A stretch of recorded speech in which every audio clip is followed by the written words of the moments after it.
Anastasia, Tatiana, all of you. Bettina, thank you for coming today. Sorry, I had to say I mistake the time.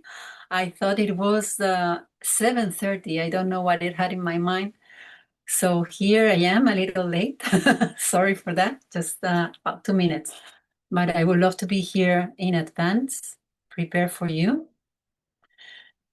And since we are a small group, I guess, uh, let's try to make this something interactive if possible. You are interpreting, so maybe you cannot ask questions, but I think these sessions, for me at least, when it worked the most is when we have the chance to share and ask questions and all that. So please feel free to use the chat if that helps.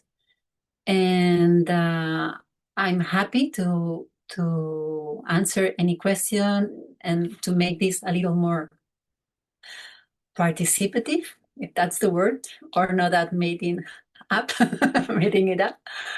And again, I will be very, very thankful if you let me know if my pace while talking is too fast, because I have this tendency, even I'm taking care of interpreters, I always speak very, very fast. So let me know, please. I'm a little nervous because, as all of you can feel and know, this is not my first language. And although I share this content several times for years, I always did it in Spanish or Catalan. So for me, doing it in English is a kind of challenge. I will try to do my best, but thank you in advance for your patience and for your understanding. And if I made up any word, so we laugh together. That's it. Okay. That said, I've been invited to these Blue Sky Friends sessions, and I'm very honored to be today here. Because I shared with Gail Dodge, I remember talking with her that I've been volunteering as not always volunteering, sometimes was also as a professional way, but mostly volunteering for 6 years now as a grief counselor. I've been, I will say, walking with persons in grief. I think that's a good expression because I'm not helping them. I'm more walking with them because this when someone is in grief, I learn from my teachers and from my own experience that the best place to be is like person to person, human to human, not in different hierarchies. That is not working at all in grief, not at all. So that said, again, I think I'm going to share a little my background because some of you may know that I'm part of ACI Five Houses staff, dealing with translators and translations. But my part of my professional background was I've been trained in psychotherapy for 4 years. I don't know if you have familiar with the Gestalt psychotherapy. It's very experiential one. Yes. Okay. So I do a 4 year training in that, and I don't know why these crazy seeds that appear. I've been always interested in death, very interested in death. In and I remember being a little child and being old ladies on the street, very old and wrinkled, and say, "Oh, I wish I could do something. I wish I could know something to help." And even I had a completely different professional career. At some point in my life, I really wanted to do that. And I go to a public talk. He was a doctor. He has a foundation, and he was helping people to die. And I remember raising my mind and said, how can I volunteer? It was my first time I volunteered in something. And I was very touched. And I think it's a very, very beautiful moment when we can be close to someone. And as well with someone has lost something that was very important for them. It's very valuable to have another human being close, another human being that is a vessel to share what they need. In advance, I'm asking, sorry, apologizing for the noises that could happen. uh, that's home, and sometimes there's noise, and I cannot avoid it. Again, what I was saying is, I try to what we need to in that moment of being vulnerable and having lost something important is someone that can be a vessel for us when we can like puke, all our terrible thoughts, terrible emotions, all the crazy thoughts that come to our mind, someone that can hold it and embrace it and take care of it. That's what we need, not other thing. So that's it. We love to. I don't know if you hear me well. If not, I'm going to use my headphones. Is okay for all of you? Okay. Okay. Okay. So with this, I made as well go to the university. I take another more formal training in grief and training in life support. But what I want to share is that what gave me most of the resources was my practice, my practice with other persons, just failing a lot of times, failing and learning how to fix it, because sometimes I try to push someone or trying to make them rush more than they are ready to, and that has been a completely mistake. And just to regain their trust and try to and try to be again and open for them, and they to trust me and be able to share with me things. It took a lot of time, so it's by mistake that you learn the most in life, at least for me. That's it. And sorry, I think I'm going to use my headphones because there's someone very shouting here beside me, and I'm losing my I'm losing my focus. Just a sec. So sorry. Okay. Ah, nice. Better. Sorry, I couldn't hear. They were shouting. Okay, that's how it works. Why I should be experience this, all of you know. Okay, okay, I'm going to try to summarize, not talk too much, and give you some useful tips that could help when you find someone you love, a friend or a relative that is going through a very tough moment. And I'm not sure if you experience the same, but I've been in funerals, I've been with friends that have lost their parents, and I didn't know what to say. I didn't know what to do. I didn't know how to act. I feel kind of not definitely useful, and it was very difficult to stay in a place of not knowing. Not because attending today to this class, you're going to be in a different place. We never know. That's the place to be. We never know. We are in a place of, well, we know basic ignorance, but not that kind of ignorance. We don't know what is happening in other person's mind. And we need to learn to feel comfortable in a place of humbleness, a place where we can stay without knowing. And that's the best place to be when a person is experiencing pain. Again, this human to human, not I'm the one who is not grieving and you are the one who is grieving, so I'm in a better place than you and I'm the one helping. This is not helping at all. It's not a good start. I prepared a very long PPT since I wasn't prepared now, probably is not here, and maybe it's not going to be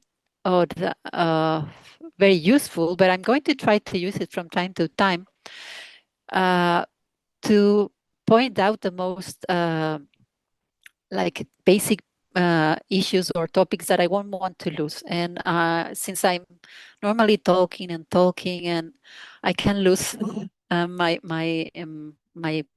point or the goal of what I want to share with you today, I better use at least two or three from time to time for you to know like the basis.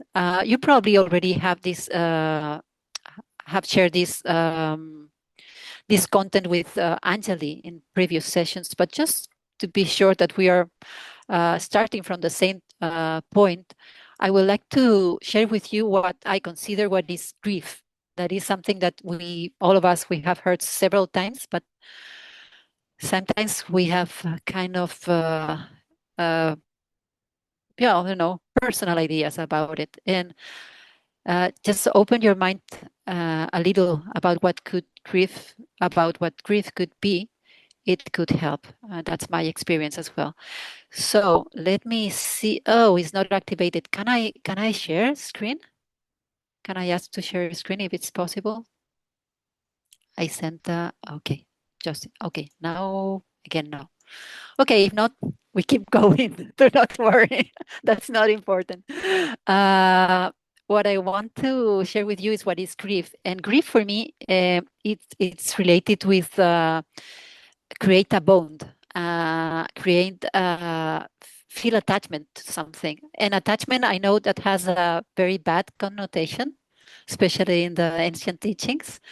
But we are humans, and as humans, we bond. Naturally, we bond, and as humans, we create attachments, and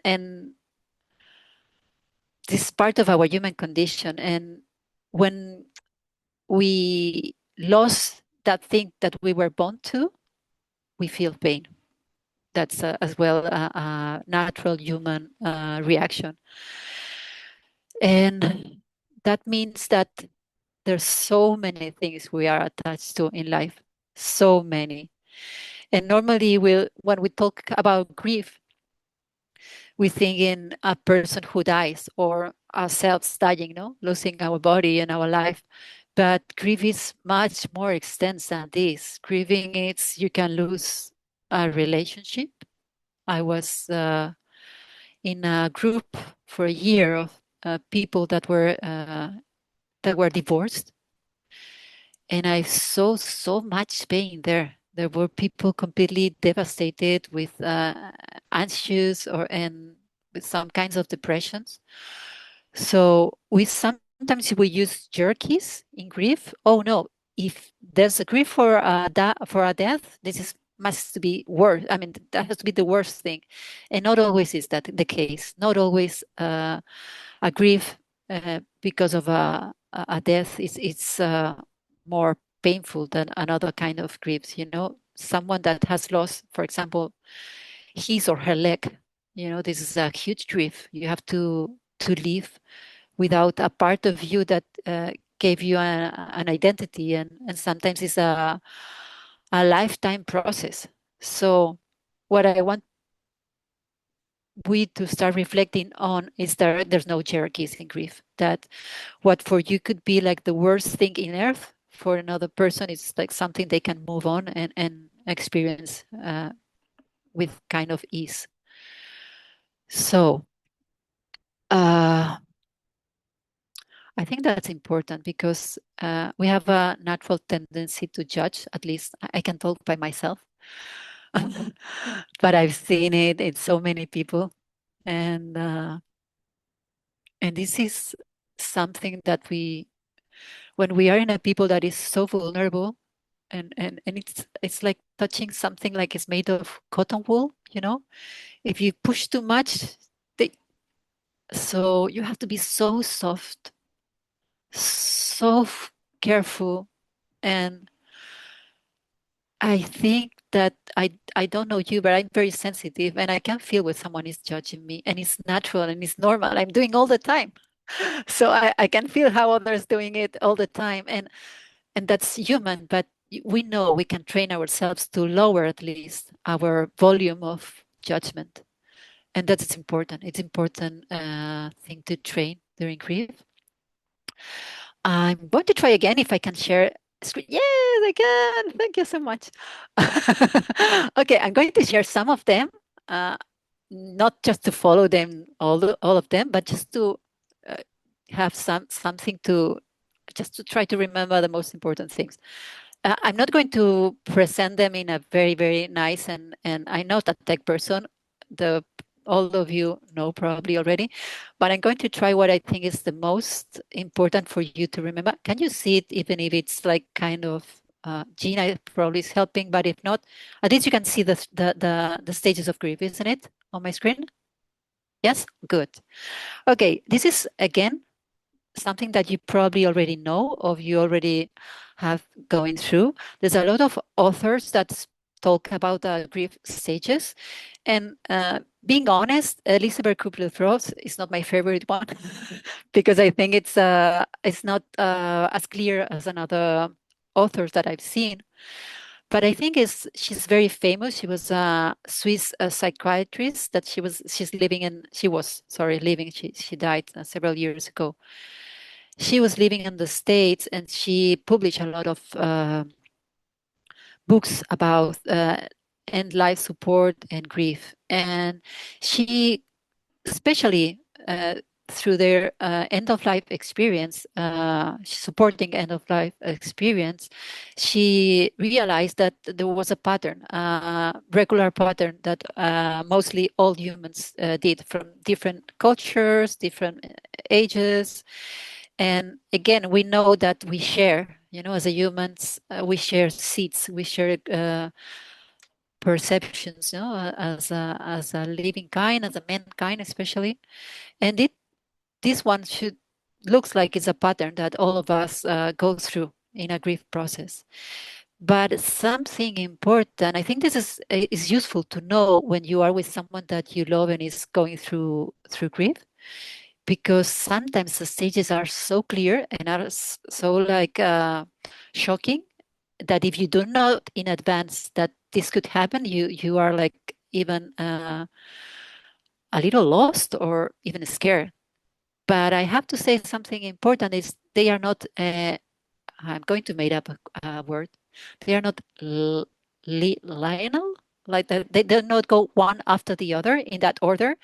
They are complete different orders for different people and different processes. Each grief process is unique, and even this is a shared pattern.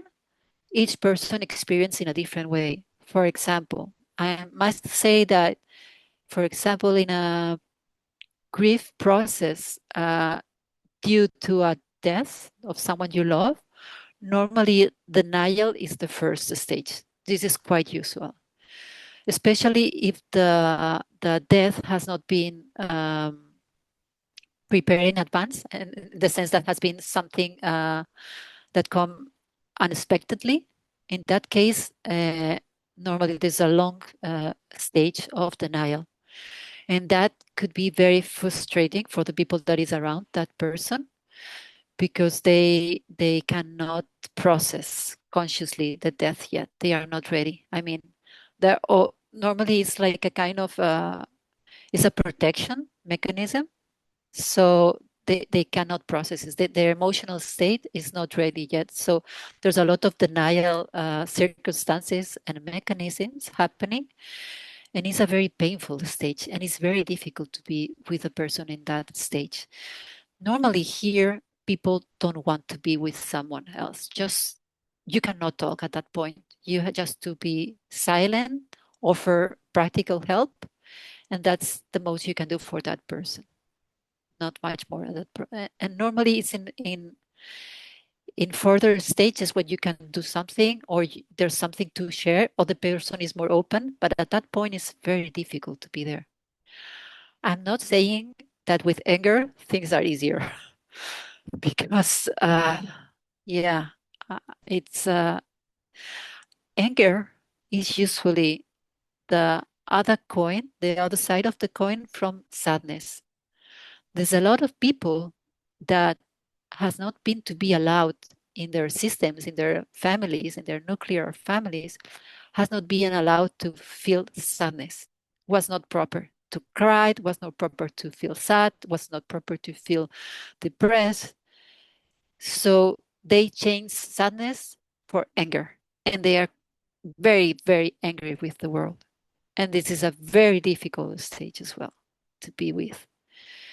But if you have that in mind, that probably what the main emotion is sadness, there's something that can help you to go through and tolerate better this angry person that you have beside you, and know that is a stage and it's changing. It's changing from time to time. What I'm saying is that maybe you are in negotiation and then you feel anger again, and then you have a little of denial, and then you go to depression, and then again the anger comes. It's not so clear, and it's not one after another. But it's good to have this structure in mind.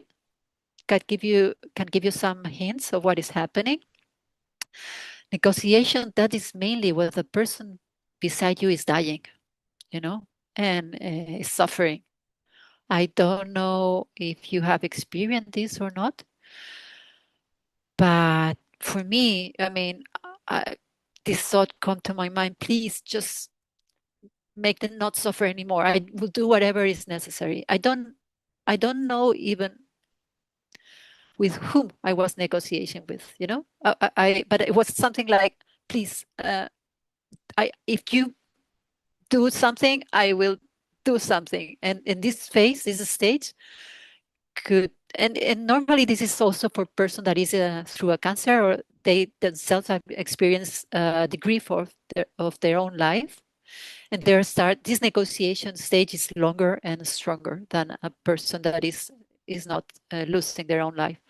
But just you to have in mind that is something that naturally happens, is a human condition. And of course, depression, it's tough to be there as well. And the last part, the last stage, normally or should be acceptance, like just take what it is and integrate into your life and keep living without that thing or that person. Okay. This is, I think, hopefully the last slide, but I think this is the most important one. Maybe I can make this bigger and make a presentation mode or something like that. It looks better this way? No? Yep. Okay. Okay. I think no, it's not. Gina is saying no. Okay. Let me change it if not. Uh, I'm saying that let me change it, but I have no idea how to change it. This one? Yeah. Okay. This one. Okay. Let it go. I'm trying to keep it here. Okay. What I've learned is that instead of giving recipes to be with someone, or sentences to say, or, you know, this is fake. Because as we said, each person is unique. Its grief process is unique. So uh, we don't know what is best for each situation, for each person. I remember in one of my trainings, one of the classes, they told us we already receive a lot of theoretical, knowledge, and a lot of books, and they say, now go out from the classroom, and you are going to, and there was a group of people, of students, pretending that they were in a hospital room with someone dying at that moment. They were like the relatives, and they were like faking that situation. And all of the students were out of the classroom.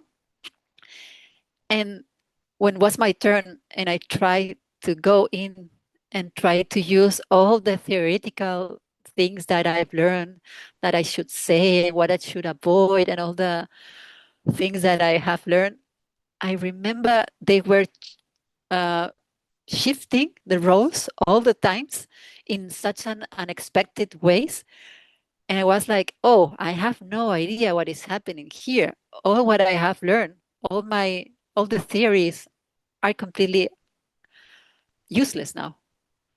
What I need is to be present and to be calm enough to just try to drive through these uncertain circumstances, changing all the time because and it was that was a fake situation, and this is multiplied by 10 in a real situation. When you enter in a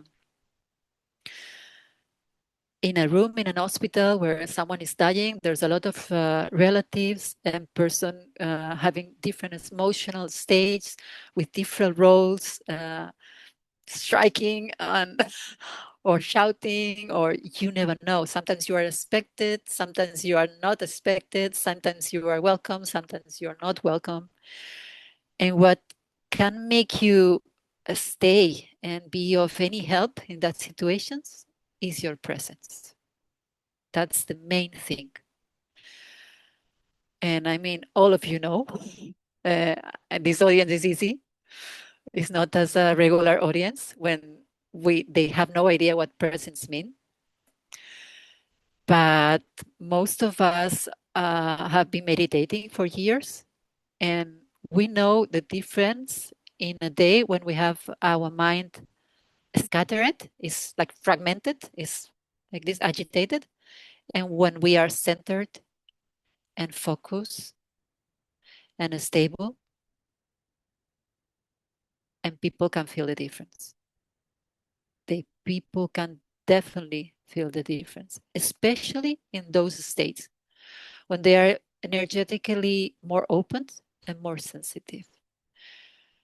And if you have practiced yoga regularly, or tai chi, or another, energy work, that's the moment to practice it. Before entering in a room, I remember one of my teacher. He was one of the most famous tai chi teachers in Europe, a very, very impressive man. And he said, before entering a room, just put your feet on the ground, feel very, very grounded, feel your energy center in the Tantien, like the second chakra, the main Tantien, and breathe.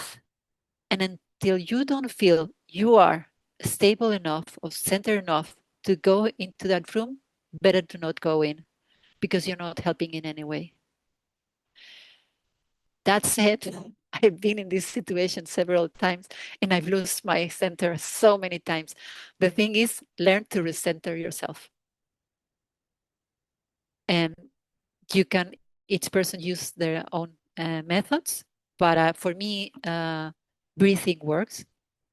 Due to my training in yoga, what I've learned the most is in pranayama for my anxiety and my fear. And when I'm freeze, several breathing patterns help me to, again, calm down, be centered, and be able to be for the other person. And I think it's important. What else? I put here attention and listening to how one is feeling. That is important. Feel how you feel. If you do not know how you feel, how can you be with the other people feeling?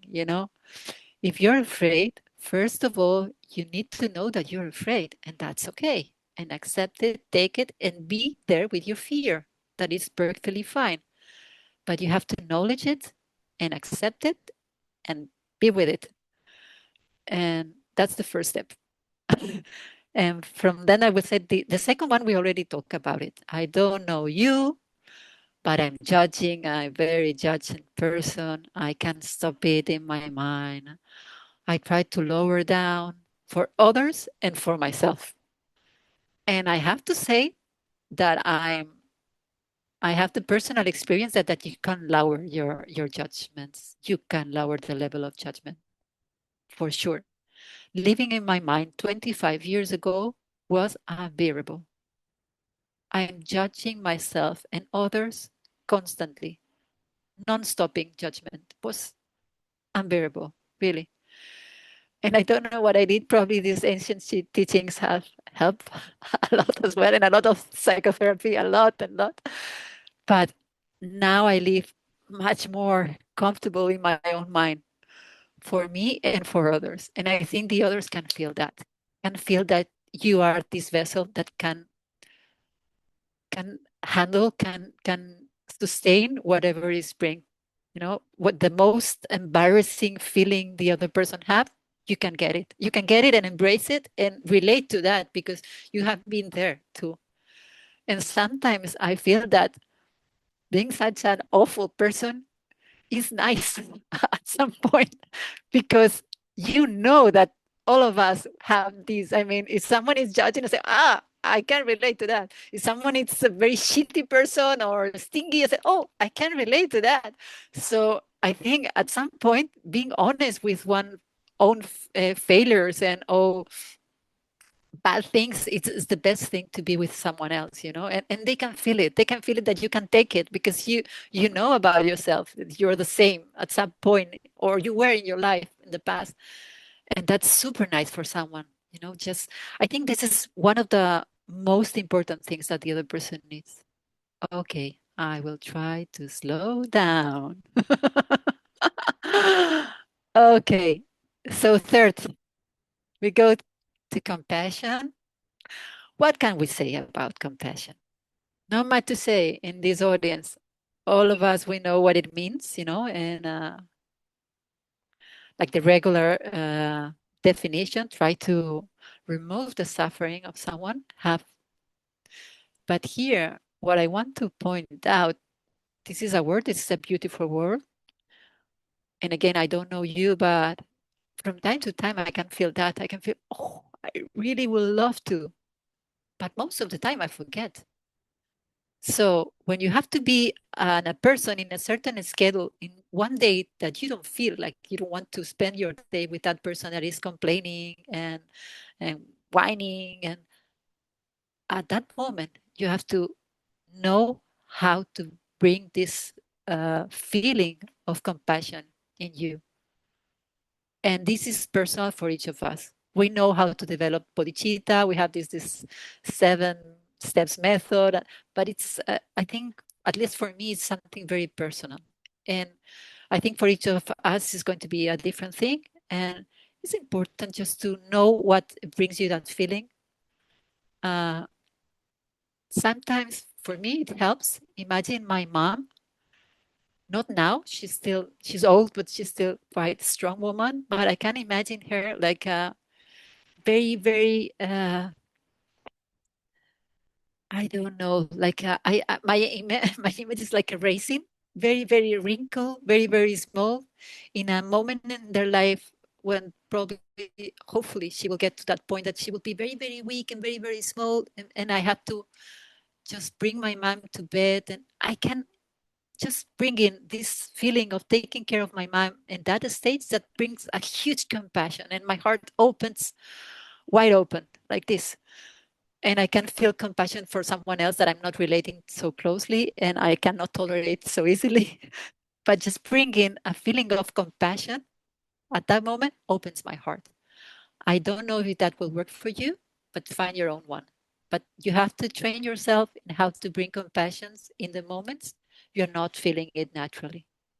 And this is a training again. It can be trained. For all of us, at least, it can be trained. This is an upper level, you know, beings. We have been trying to help people for a long, long time. Sometimes failing, sometimes not, but at least trying, and that's a big success just on its own. I think there's no need to share anymore. I have some more, but I'm expecting not to use them. We are 36 minutes. Okay, we have 20 minutes to move, and I'm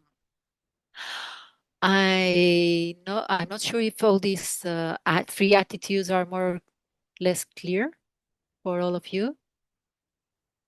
More or less, yes, no, yes, no, yes, yes. Okay, good, good to see your faces, your smiles, and your thumbs up. Okay, so I think just with this, you can go there and be everywhere, with every kind of person.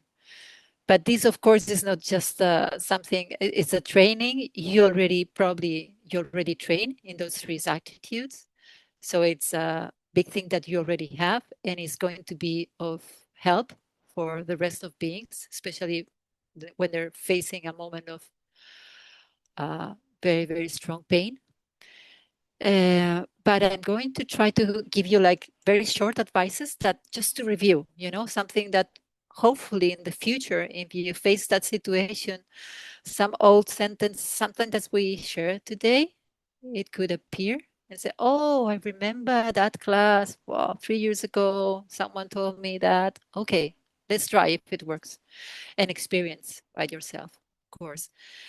So, first sentence, less is more. No need to fill the silence with words. Please, if you don't know what to say, the best thing you can do is remain in silence. And the second thing, if you really, really uncontrollably, sometimes it's very difficult for me to pronounce English words. Okay, if you can have no control and you really, really need to talk, you can say, I really do not want to say. And stay in that place. That's a humble place of not knowing, a humble place of I do care, but I really do not want to say. I'm not in your shoes. I try to, but I can. And I really cannot. Just, I'm here. Let me know what you need. And that this is the second most obvious thing that we should know, but we normally do not know, is ask what the other person needs. Because we are assuming that the best way we can provide help is the way I want or the way I know. But maybe what the other person needs is completely different. So please ask, what do you need? In which way I can be helpful for you now? Because tomorrow maybe it's a different thing. But what can be useful today? Maybe the person said, I don't know. I have no idea yet. Just call me in a week. Okay, that's fine. But she's the one who's deciding, because this is another point. And all of us, we are so self-centered. We are looking at our belly all the time, our navel, like we are the center of the universe. But here, especially here, we have to remind that the other person is the main character of this film. He is who put the rules. He is who marked the pace. And we have no right to rush or to say what it should be happening. Is his story or her story, not ours. We're just like a secondary character at the end of the movie. That's it, appearing, just one scene and leaving. But they have to live with themselves for 24 hours. And they know, or may they not know what they need. Sorry for this sentence. What I wanted to say is that they should know what they need, or maybe they don't. But in any case, it's not us, the ones who have to decide what they need or not. So ask and respect their pace. What else? Okay, something very important. And this is basic in psychotherapy, but again, we lose it all the time. When someone is so brave and so vulnerable and so generous and opens his heart or her heart and share an emotional state with us, we should be grateful and thankful and honor for that and validate what that person is sharing. Not try to say, no, probably what you feel is, probably what you meant is, no, come on, just shut up. Just keep silent. Validate, let them express what they need to express. Even if you think it's completely wrong, even if you think they are completely mistaken, That's not the point. What they need is not to be right. They need to express what they feel at that moment, even if it's completely wrong and even it's making them create more pain. This is another stage. This is another step we could take in the future. But at that point, it's just validate what they feel. And that for a person to feel uh, validated by another one, it takes some time. If they are your relatives, and if you don't have already this relationship, if they have not feel validated by you, usually it's going to take a time for they to open themselves, try to express, and feel validated. So be patient, please, and validate once after another, and do not try to change their mind. Do not uh, try to respect what they say and let them feel that way. If they ask for advice, just in that case, after a while, maybe you can say something. Maybe, but I will be super, super careful with that. And again, we have so many good seeds and that we have this knowledge because yes, I try to push, I try to rush, and I try to do all the things that I told you not to do. But this is in a further stage. But it's good to have this knowledge because we can use the flavors of emptiness to help them sometimes. You have to be very, very sensitive and one where the person is at that particular moment. And you know that can be shifting during the same day, of course, during the same week, during the same month. So you have to be and not make your own film. Ask, listen first for a long time, and then you can figure out maybe they are at that point, and then very carefully check if you can share with them. This will too pass, or this pass. This will. Oh, now I'm probably translating that in English. This it will pass. How is said yoga was the way in which it was said in the scriptures was these two will pass. Okay, that's the sentence. I have a note here. These two will pass. Normally, this is the place where we stop. First flavor, these two will pass. If we are very, very happy, very, very lucky, and this person is very, very trained and open, and they are already go through the worst moments, maybe we can share we do not have control. But this is for advance, because in grief we are driven by our emotional states. There's a psychologist term that is said emotional liability. What it means is that we are in a roller coaster state of mind, and the anger when it comes is huge anger, and the sadness when it comes is a huge anger, and it's like shifting all the time. And being close to a person in that emotional stage is challenging. So sometimes we can shift between these two will pass and we do not have control, and try to dance with those two flavors. And just if the person is very well trained and has a long background of psychotherapy or spiritual training, we can try to touch the third flavor. And now I'm sharing again even not in the fancy way, but I'm trying to share again this,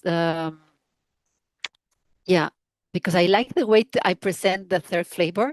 It's not the usual way we normally use, but I think it's something that normally people can relate with, and you can start explaining the third flavor of emptiness using this argument that is so simple. Can you see it?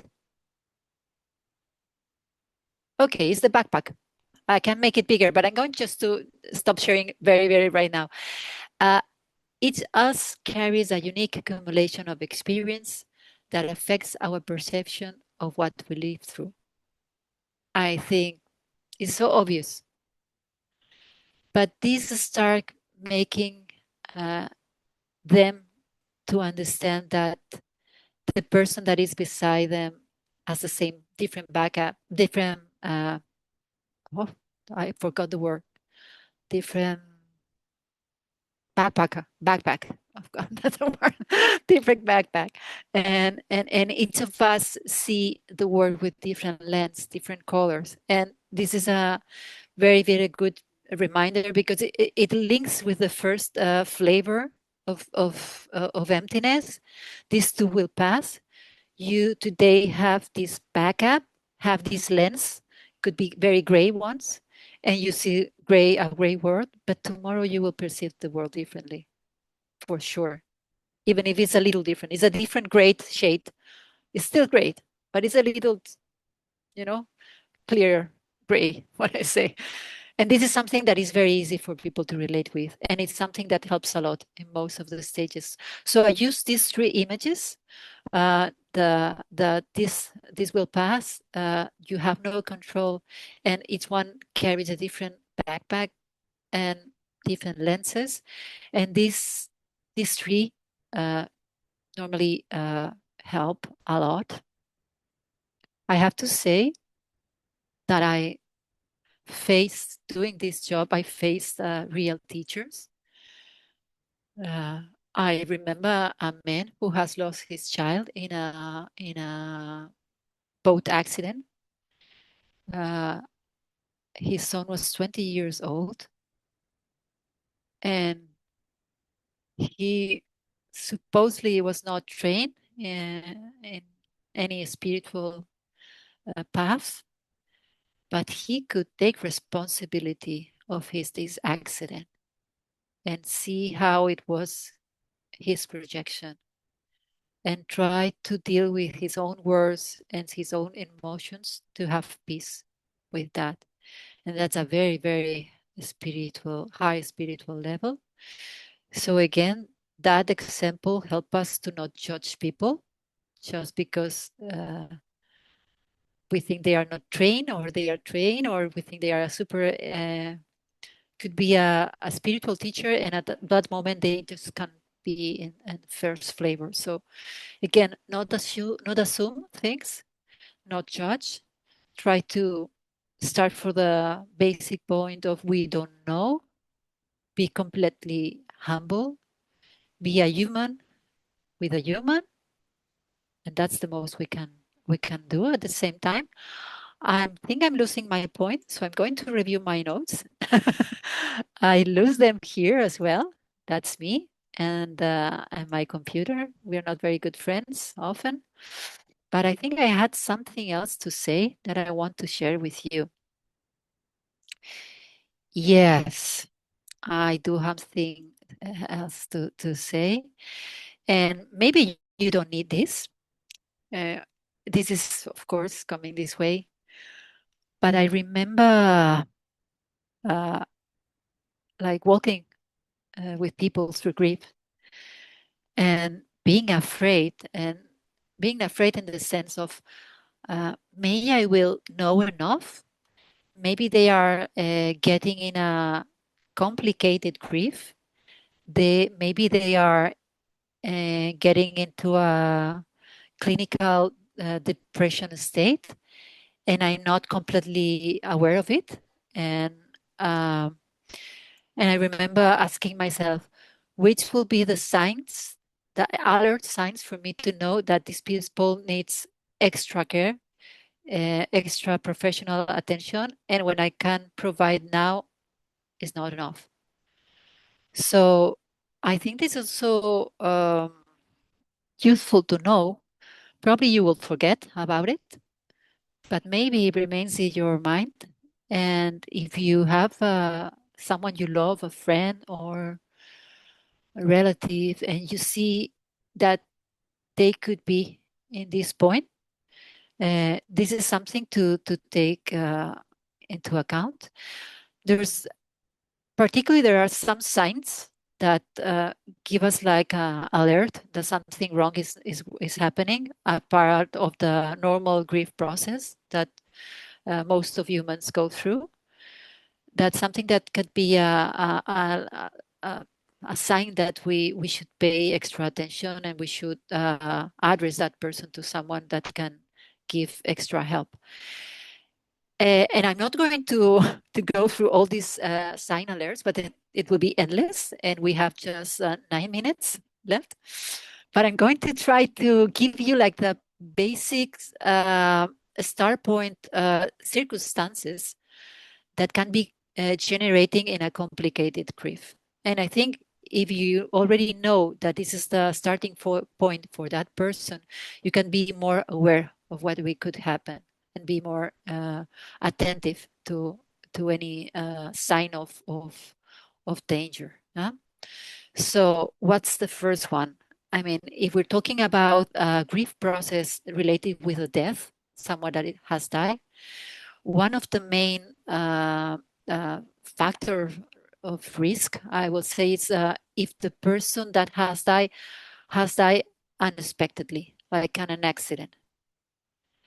This can lead to a very complicated grief or not. You know that these are seeds, but we have been talking about patterns, and sometimes this circumstance is a usual pattern to develop a complicated grief. So if the person has died in an unexpected accident, that's a factor that we have to deal with, especially if there has to be more than one loss at the time. For example, at time of wars, or sometimes in a car accident, two members of a family die at the same time. Those grief process tend to be complicated and should be revised or accompanied by more than one professional if needed, to have different viewpoints on the development of the process. What else? If the person who has died, the person who is grieving, they have a kind of the psychological term is ambiguous relationship or ambiguous bonding. That means ambivalent, what is they feel this hate and very intense love, or this mind lead in a very deep feeling of guilt, and this is something that has to be taken care of, and as well as, of course, suicide.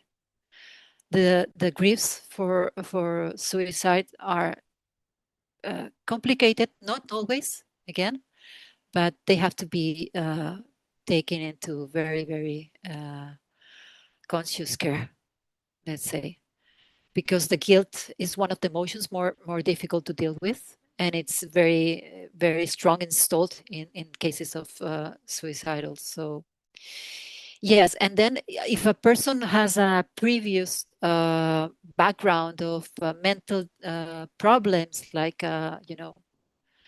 border border border personality, or they have bipolar trastorns, or a high background of depression, they have to be as well supervised by a professional. And the last one is if they do not have any social or family context, they don't have a net of relatives or friends, they can support them. If they do not have, they are alone. This is a difficult thing. When it's a strong grief for a death, they need support. They need support. If not, there's more risk of suicidal thoughts or other patterns that can develop in that. Okay, 5 minutes left. I do have so many slides, but hopefully I'm not sharing more. I'm not talking more. And oh, the chat. Here I see it. Full screen, slowly, please. Slowly, please. Okay, Tatiana, sorry to see it just right now. I was checking if we have a question. I see there's no questions. But since we are quite close, you know how to find me. I'm in Instagram, Laura Bordera. I'm happy to spend some time with you, in case you have someone that you want to be with, you want to be there in times of loss for that person, and you feel at some point lost. I still feeling lost, I have to say. Oh, with all the trainings and all the experience, this still happens. But it's okay, something sometimes to be lost with someone else. So I can be the second person to feel lost with, and I can be a human to be with you to support another human as well. And thank you, Natalia. And that's it. We have 3 minutes left. If any of you have nothing else to say, I will save these 3 minutes for the bank account, as my colleague Ale usually says. And I will take a breath because I have a meeting in 3 minutes. So, and please reach out to me if you're facing a difficult situation and you feel comfortable with. I'm doing this as volunteer for several years. I'm still doing it. I'm doing with pleasure, and I'm happy to help in any way. Sometimes by recommending a book or a movie or something that can help someone else. So that's it. Thank you for being here today, ladies, always wise ladies. Uh, Thank you for being here and try to ease the pain of others. That's a very nice thing to do, and I'm happy to share with you. Okay, Gina, I'm leaving. Thank you for organizing this. Thank you so much, dear Lina. Dear Gina, change your name. And sorry again, interpreters, for this Spanish speaking voice and too fast, even if it's not my own language. I can. Sorry, I try, but I'm forgetting my pace. Okay, see you. Thank you. Bye bye.